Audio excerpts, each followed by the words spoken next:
morning. This is Go ahead. this is Karen James with Kerouac Cruising. Say hi, James. Good morning. Welcome. Another great episode we're about to bring you from the woods of Idaho.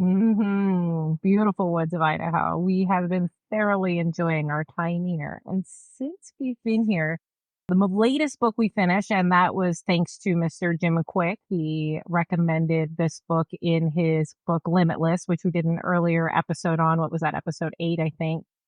And this book is by Emily Fletcher and is called Dress Less and Accomplish More: Meditation for Extraordinary Performance. And before you hit stop and you're like, I don't want to listen to a book. I especially don't want to listen about another book about meditation. One of her first things in this book, it says it's dedicated to everyone who has tried meditation and has felt like a failure. You're not a meditation failure. You just haven't been taught yet. So before we really dig into the book, the first thing I want to go into, I guess, is Emily's background. So she was a Broadway superstar. Not superstar. She wasn't a headliner, but she was a Broadway star. Everybody knows Chicago. Yeah, she was in Chicago. She was in Chorus Line, and she was suffering. She thought she was living her dream life. She had achieved what she'd been working for her entire life.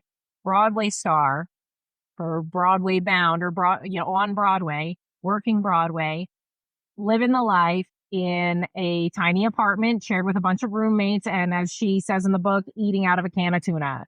She was broke, she was stressed, she was miserable, and one of the gals that she was performing with was overachieving what Emily thought that she was doing at her best and with a smile on her face. And so she asked her what she was doing, and the girl said meditation. Emily rolled her eyes, and then a few months later, she just couldn't deny it anymore. And the girl invited her to a meditation class, and she was suffering from insomnia. She was getting sick several times a year. Low energy, low performance. Yeah. And having trouble remembering her lines on Broadway. Low life value, just was not feeling like she was getting much out of literally living her dream. And meditated one day, and she was able to, for the first time in 18 months, sleep through the night. Continued after learning how to meditate, continued meditating, and had such a profound improvement in her life. She was killing it at work now, was happy, was finding more joy in every moment. Decided, and one of her, I feel like, taglines is, why isn't everybody doing this? So she decided to go learn from the source, went to India over the course of 3 years, learned how to be a meditation teacher, opened up a studio in New York in 2011, I think it was. And then several years. Yeah, it was 2008 when she decided to go to India. Yeah. And decided over several years of teaching people how to meditate that she had essentially a method to help people be able to get the most out of meditation in the shortest amount of time, and created what is now called the Ziva method. And you can check out the method specifically, zivaonline.com. We'll, of course, put the website in the show notes, or get her, what does she call it? Her gentler method through this book, Stress Less and Accomplish More.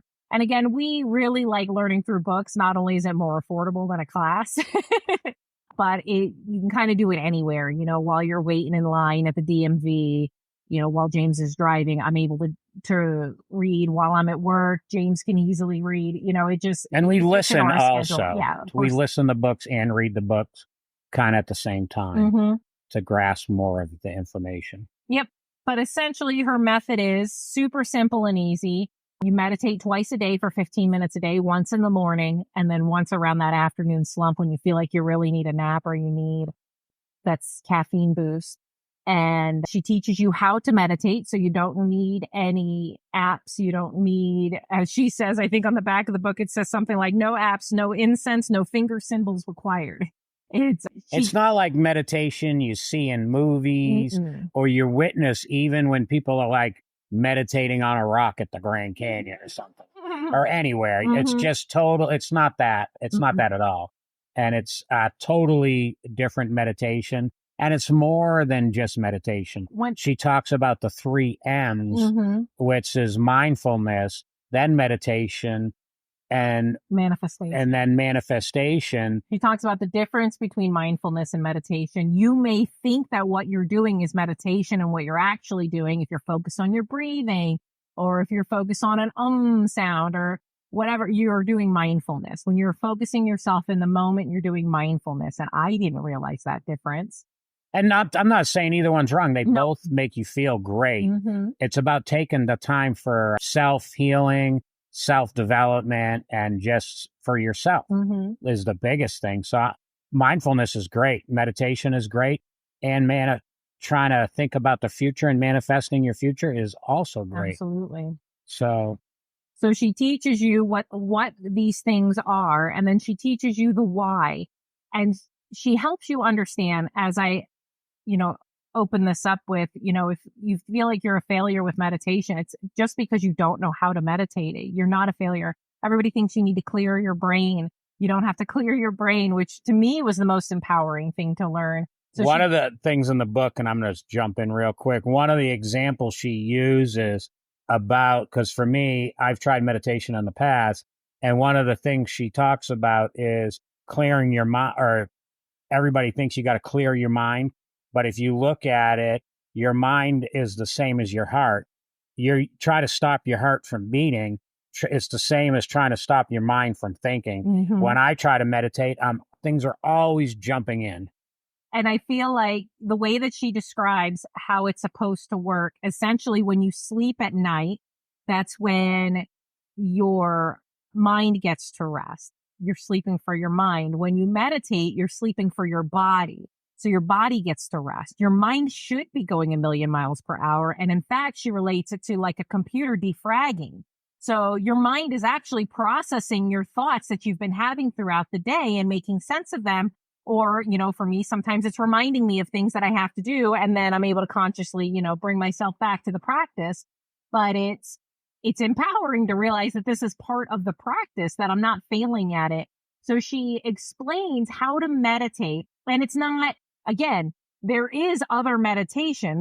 I think she described that there's potentially, it's all different depending on which experts you talk to, potentially 20 different types of meditation. So this is just one type of meditation that's supposed to be quick, easy, super restful, and for the, what do they call it, householders, people who have a life active to live. Life. We're not doing Zen meditation. We're not meditating like a monk in the Himalayas. So she explains the differences so that you can be a little bit easier on yourself, that you're not doing a Zen-like meditation where your thoughts are cleared and you can sit there for 20 hours. This isn't what this is. No, and it's supposed to be 5 times deeper than sleep. 5 times more restful, than sleep. So, and it's only 15 minutes twice a day. Mm-hmm. And so you're getting all of this, and then she tells you the why you should be doing it. So you're learning what meditation is, how to do it, and then she tells you the whys. And the whys, I feel like, again, goes into her tagline, why isn't everybody doing this? Not only do you stress less, and she goes into the benefits of that. When you're not stressed out, you think more clearly. You don't have such a narrow mindset running around in emergency mode, only focused on what is directly in front of you, what immediately you have to take care of in this moment. You can see the full picture. You're using both sides of your brain, so you're thinking more creatively. You're able to attack problems better and from a more unique angle, you're thinking more outside the box, I suppose. Not only that, but being less stress equals a better sex life, which who doesn't want a better sex life? It also helps you be able to, she talks about, I can't remember exactly what she calls it, but essentially your reserve of being able to handle bullshit is what I'll call it. So you go throughout your day. I talked to my girlfriend on the phone yesterday, and she woke up in the morning, was kind of already running late for work, goes out her front door, realizes that her roommate didn't lock the front door. She was stressed out about that. While she was annoyed about that because they're 2 single women living at home alone, she was, anxious about that. While she's stressing out about that, she locks herself outside with her keys inside the house. She's afraid of waking up her roommate, doesn't want to get her work clothes dirty because she's running late for work, so she doesn't want to crawl in her dog door. So she pounds on the front door, then rings her doorbell, but is too urgently freaked out about being late for work. She doesn't even wait for her roommate to get up and answer the front door. She runs around to the back door, calls her dog outside, while trying to get her roommate's attention. So her roommate, meantime, went and opened the front door, half asleep, goes towards the back door. The dog realizes that the front door is open, runs out the front door. My girlfriend's calling her dog. The dog comes. Then they realize that the front door was open because the dog came from the outside direction. Roommate's got to go pee. So roommate goes to pee. Still nobody closed the front door. So dog gets back out. Now my friend, while she's already late for work, is running all over the neighborhood trying to catch her dog, screaming for her at 8 o'clock in the morning. Then she gets to work. Northern Arizona, a lot of buildings don't have air conditioning, doesn't usually get that hot for that long. Obviously, whatever's going on with the weather, that things have been changing. Super hot in her store. She's miserable. Her boss calls her, says just the right thing for her to go off on her boss. So now she flipped out on her boss because of the heat. So she just had this like overwhelmingly terrible day.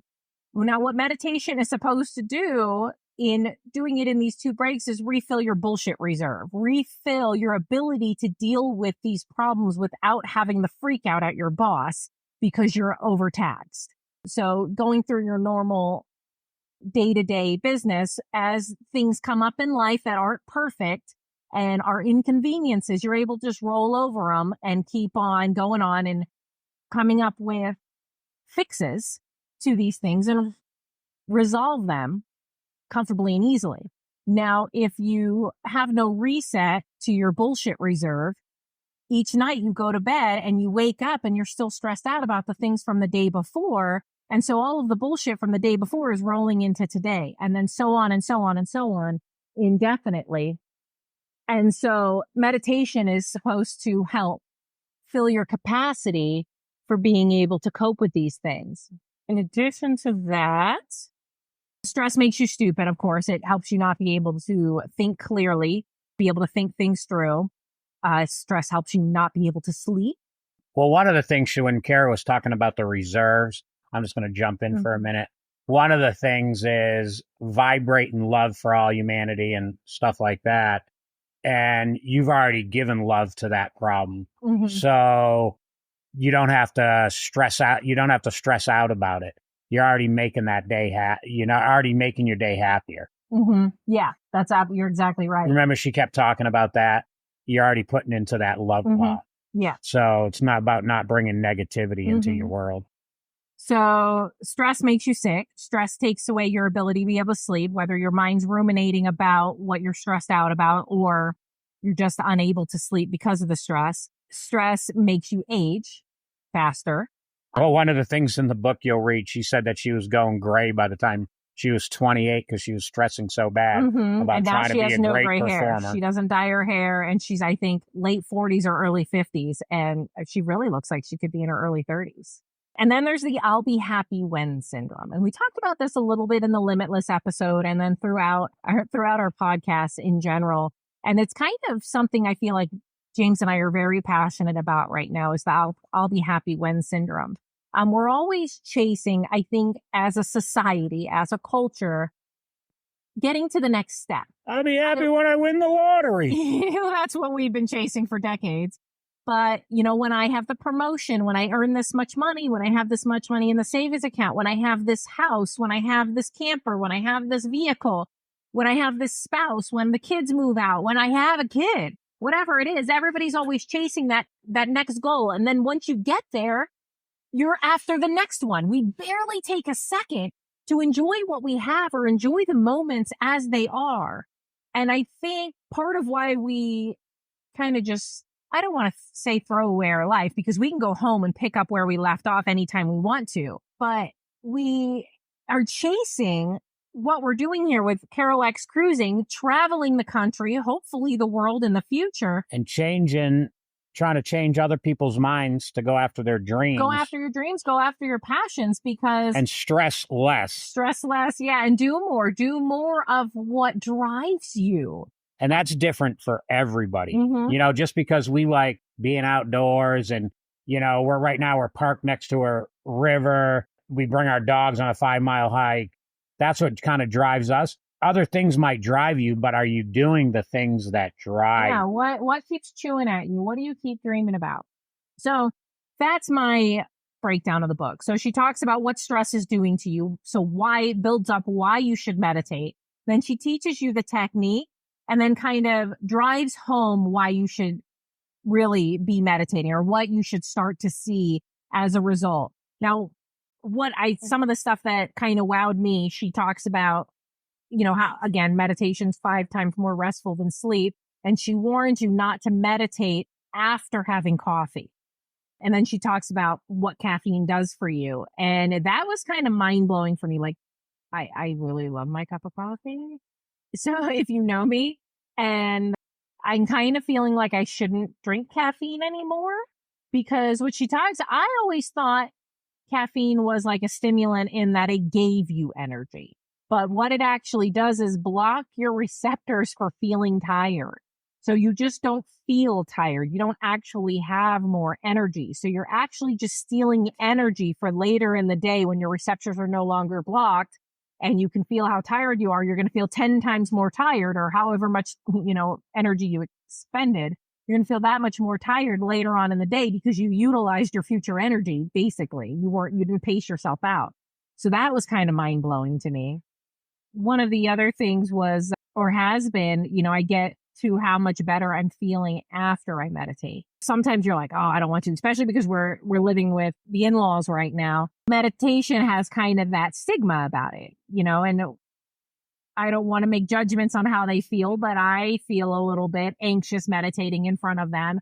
So it's like if things are busy in the house or everybody's got something going on or we're going to go for a hike or whatever it is, I'm like, oh, I should just put off the meditation.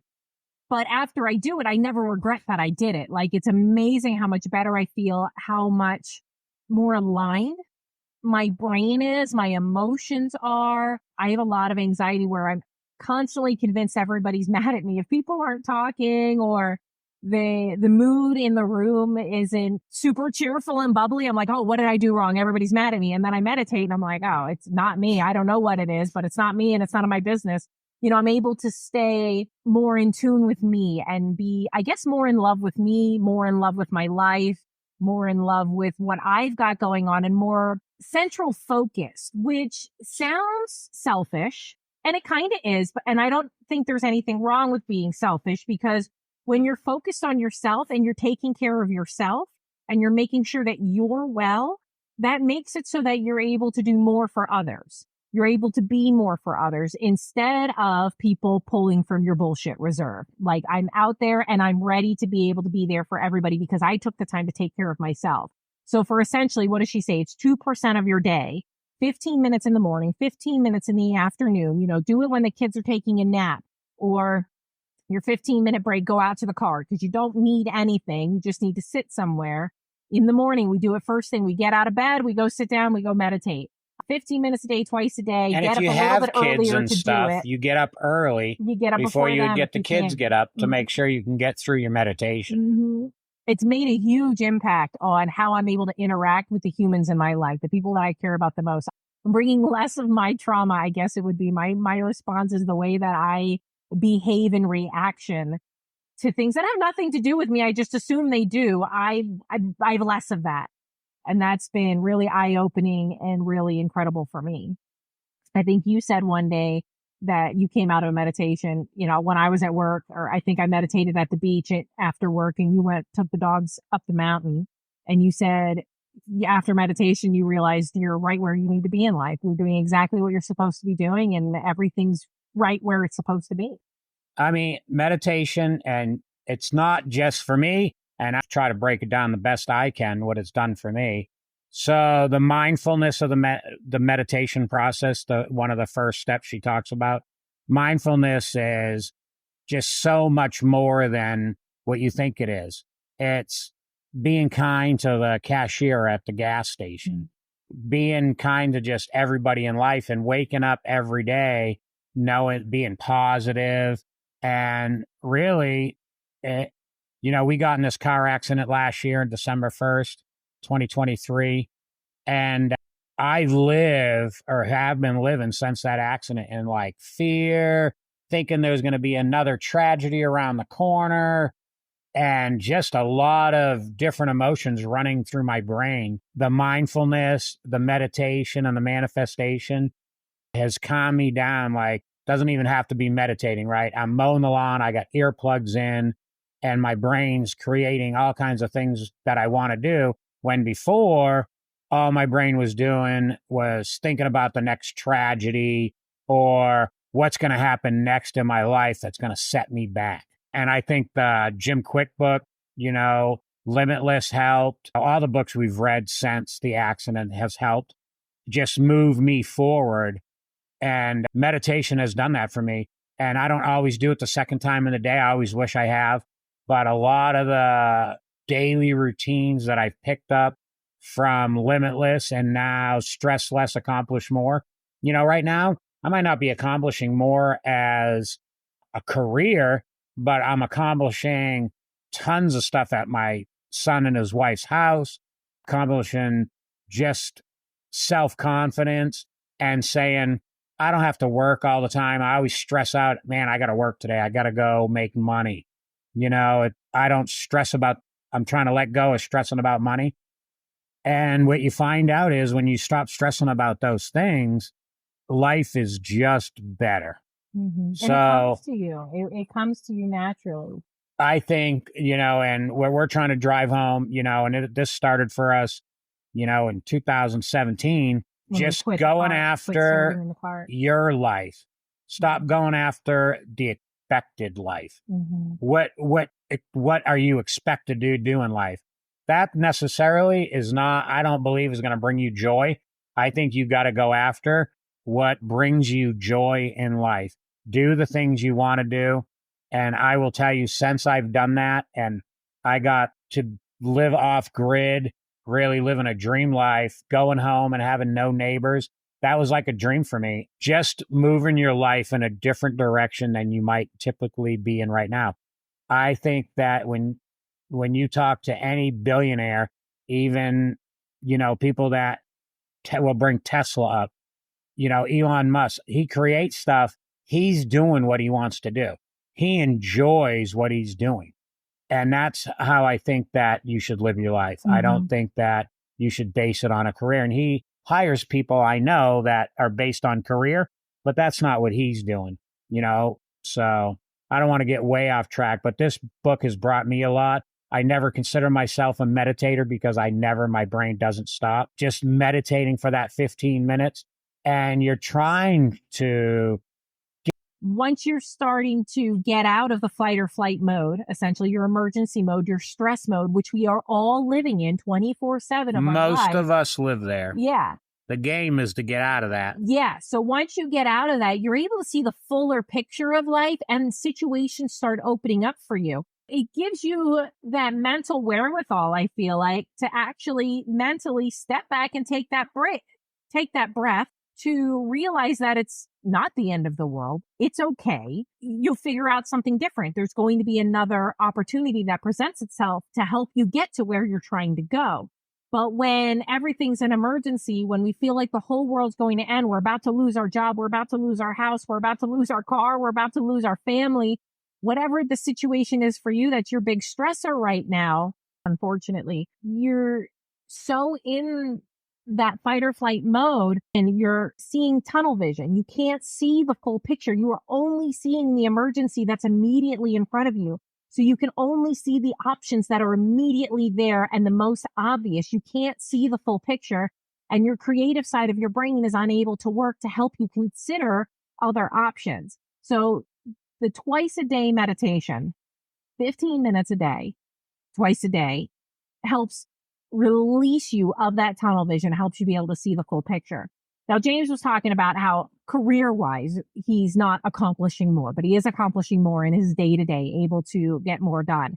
For me, doing this podcast, I'm noticing that I'm editing much faster. I'm able to get through the blog much faster. Creating the social media posts, I'm doing much faster.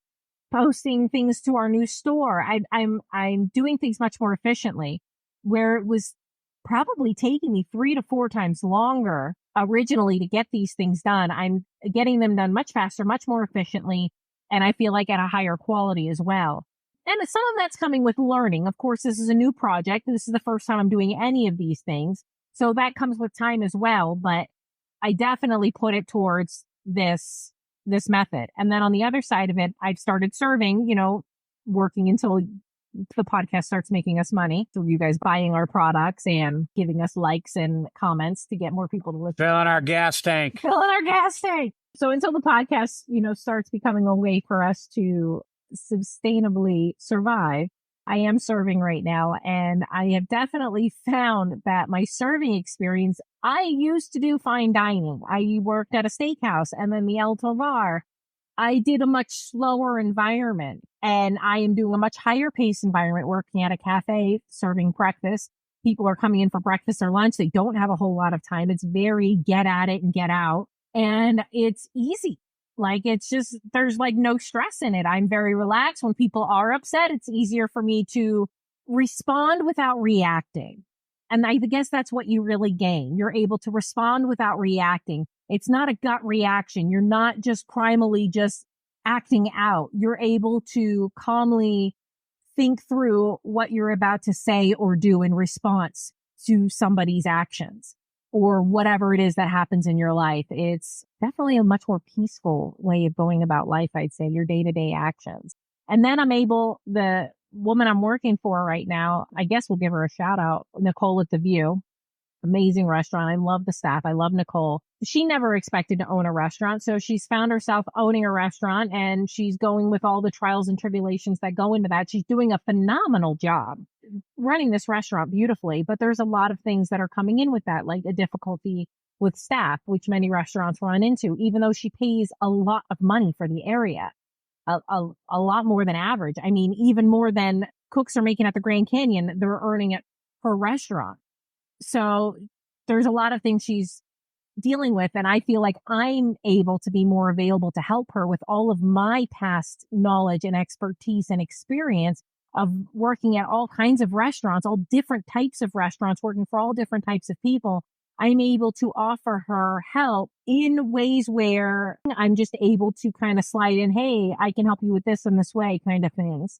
And so that's, I feel like, been really beautiful, because I really wanted to work at this place. So I kind of feel like I was called to it. And I really hope that ultimately I'm helping her and her restaurant be better after James and I move on. And I think that's a really beautiful way to be there for such an amazing person.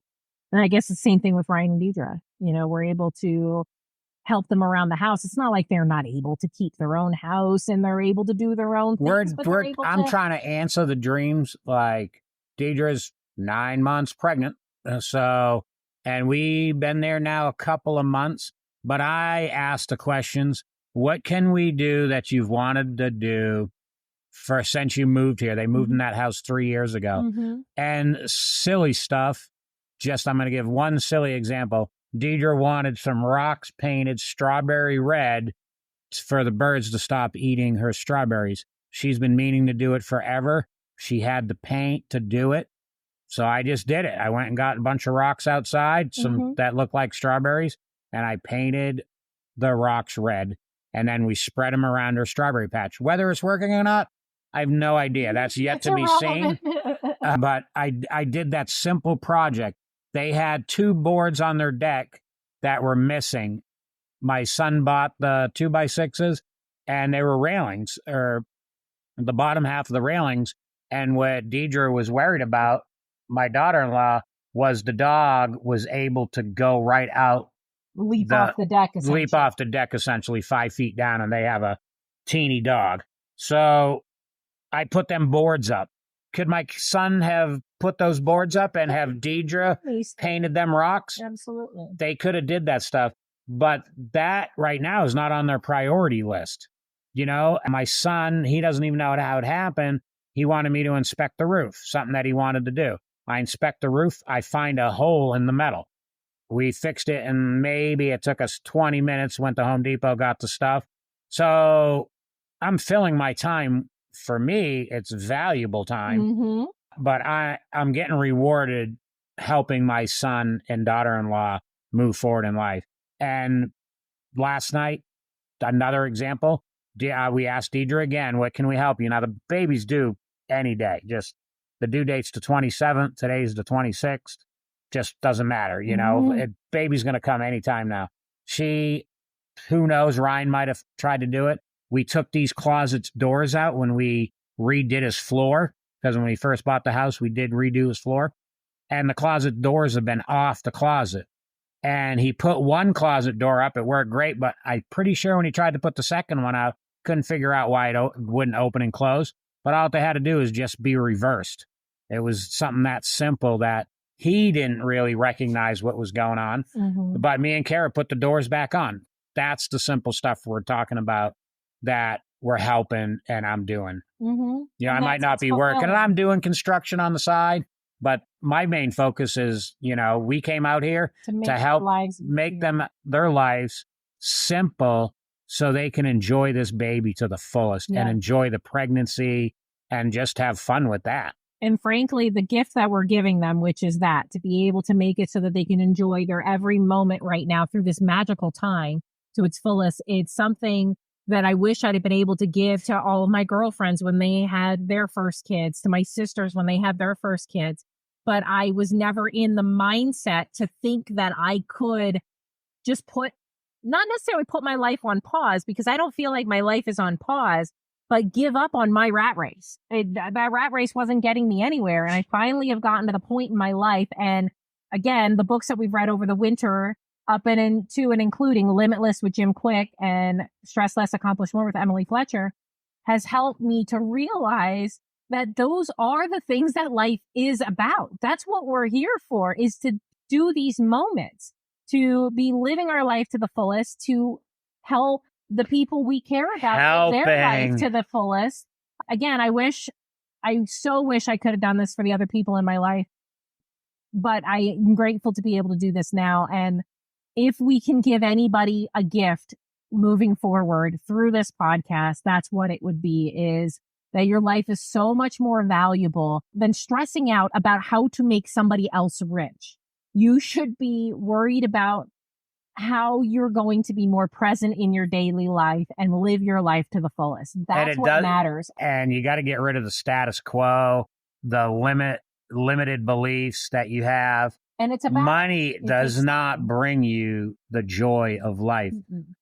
So I think when life brings you the joy of life. Life brings you the joy of life. I'm more rewarded helping my son and his wife than I ever was at any career that I had. You really got to go after your dreams. That's what we're trying to do. And we're trying to get everybody else to influence you to go after your dreams. Absolutely. Like, it's truly real. Like, anybody who knows James and I, we're not bullshitters. We are, if anything, overly honest. Like, we divulge more about our life than people want to hear. We're totally TMI people. So we're not just fucking blowing smoke up your ass. Like, this is real. Like, you just have to believe it. And that's what's stopping you from doing whatever it is that you want to do, whatever that keeps eating at you, whatever keeps pulling at you, whatever keeps showing up in your inbox, showing up in your Facebook. When I do X is when I'm going to do that. Yes, that's exactly. What you're doing. That thing, your beliefs is what's stopping you from doing that thing. It is never going to be time until you decide that it's time. And the time that you have to decide it is right now. There is no better time than the present. Life is so limited. Again, that's something we learned out of our accident. Life can end at any time. People say it all the time. Again, it's so cliche. And maybe it's something that we're able to grasp a little bit easier because of our age gap and because of this accident. You know, I've always been afraid that I've limited time with James, and then the accident. And we've had a lot of friends get sick recently. We've had a lot of deaths surrounding us.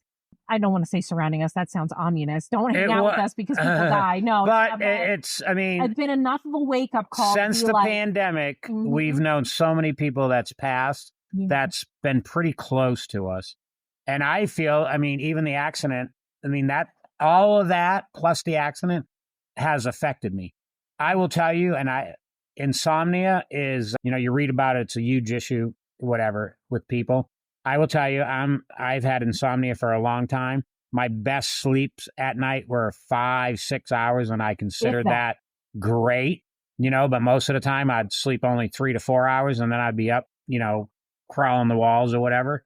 Yeah, not able to lay in bed, that's for sure. I'd toss and turn, I'd get up, just whatever. some of the meditation, if I say the biggest number one thing that it's done for me is sleep better. And I'm getting a solid 8 hours. Jules doesn't need to pee in the middle. 8 hours of rest almost every night. And I haven't had 8 hours of rest every night since since I've been like 16. And I always thought, oh my God, my body doesn't need a lot of sleep. So this is great. I get to work more and accomplish more. But the reality was all I was doing is running down my body, and I was going to bed exhausted, still not sleeping. So life is good. And I truly, deeply, 100% believe that the books that we've read, and that's why we're going to keep doing these book segments, the books that we've read have helped us get to where we are today. And we're going to keep reading, and we're going to keep bringing you these books, because we wouldn't be doing what we're doing right now if it wasn't for what we've learned. And we do have some books that we haven't even talked about. What we're trying to do is do an episode on the books that are fresh in our mind. Yeah. So we're going to circle back, because there was definitely a few other books that influenced our life. So them books will come. It's just these books were present. And when we talk about these books, we're doing episodes on how you should read the books. In the order. In the order. So Limitless is a book that you should try to read first, because it's going to, one, be able to get you to read faster, get you to understand better and more efficient. And retain more of the information. And retain the information. So it's a game changer to read these other books if you wanted to read these other books. And so Limitless also gives you a good preface on why you should meditate. He does a good explanation and a good sell to Emily Fletcher specifically. And a lot of what we're going to talk about moving forward in our upcoming books, they're all building upon one another. Our upcoming podcast. Yeah, book podcast. Kara's writing a book too. I'm probably writing several books. They're just not all on paper yet. But I think, do you have anything else, my love? Read this book. Start meditating. Yes. Start being mindful. Imagine the future how you want it, not anybody else's future. Dream about your future in detail. And I don't know if Kara believes this or not, and we just hope it mends together. I don't necessarily dream about my future and always need to be thinking of Kara's in it. Most of the time when I dream about my future, she's in my future, but I'm not saying she has to be in my future. I'm dreaming about my future as what I want out of my future. And she's in it most of the time that I'm dreaming about it, but it doesn't necessarily, I don't have to dream about a future where she's not in it. You can still have that dream. And it's just about keeping things in perspective and maybe reality. You're doing it for yourself. Yes. And you can't be there for somebody else unless you're there for yourself. You have to come first. And that's not negative or positive. You got to do life for you. So that's what I'm driving at. And that's what we're trying to motivate people to listen. We want you to be like, I can take this giant step and know that, and it'll say it in this book, the universe has your back. Whatever you can dream up, the universe is going to have your back. Yep. All you got to do is believe. All you got to do is know that you're capable. And that's, again, part of how we're building these books up, is to give you the confidence to know that you're capable, and hopefully inspire you to know that us two fast food managers, college dropouts, are accomplishing amazing things because we believe that we could. And we hope that you can see that there are people who are doing what you want to do and making money at it, and they're not as qualified as you are. So just give up on your limiting beliefs and start working on believing in yourself, building up your confidence. And these tools will help you get there. And we hope we can bring you the books that has changed our life. And they'll change yours. That will change yours and get you to be limitless, really. I mean, what it comes down to. And we look forward to bringing you more book and more hiking adventures, more camping adventures, and traveling with our 3 dogs. Sharing our passions with you. Have a great day. We love you. Thank you. Thanks for tuning in to Kerouac's Cruising. We're thrilled to have you with us. We had a blast recording this episode and hope you enjoyed our adventures as much as we enjoyed sharing them. For more amazing pictures and stories, visit our website and blog at kerouacscruising.com. And join the conversation on Facebook at Kerouac's Cruising or email us at join@kerouacscruising.com. We'd love to hear your thoughts and suggestions. If you enjoyed this episode, please consider liking, subscribing, and leaving us a review. Your support helps us reach more listeners and allows us to continue sharing our travel experiences with you. It's a generous favor that means the world to us. Thank you so much for listening to Kerouac's Cruising. Until next time, happy travels.